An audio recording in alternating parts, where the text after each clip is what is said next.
Tonight, video from the Target 12 investigators that you have to see. They go undercover to expose the underground world of Rhode Island's illegal street racing.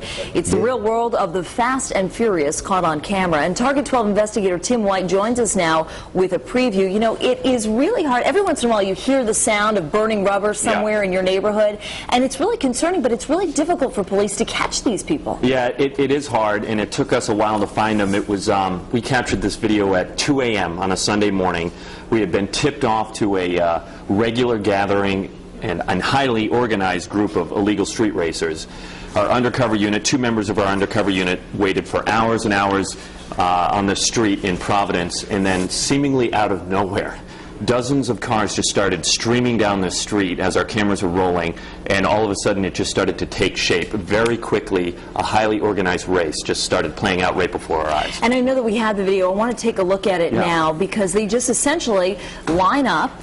It's wild video. This guy right here, according to street racing experts, is called a flagger. This type of race is called a dig, where they take off in usually about a quarter-mile stretch, and they obviously race. Whoever gets there first wins. And it just played out in front of us in a 15-minute period. We were able to capture 4 races. They obviously didn't know we were there. And as quickly as they appeared, they just disappeared. And a lot of that is, we're told, they go to the next location so they can avoid law enforcement, and they can continue the races throughout the night. Now, what do they do? Are they competing in this for pride? Is there some sort of like pool that they all throw into, or is it just for the thrill of it? Well, you know, I've never taken part in one of these races, so I'm not entirely sure. But a lot of the times it's for law enforcement. Say sometimes they do it for titles of cars.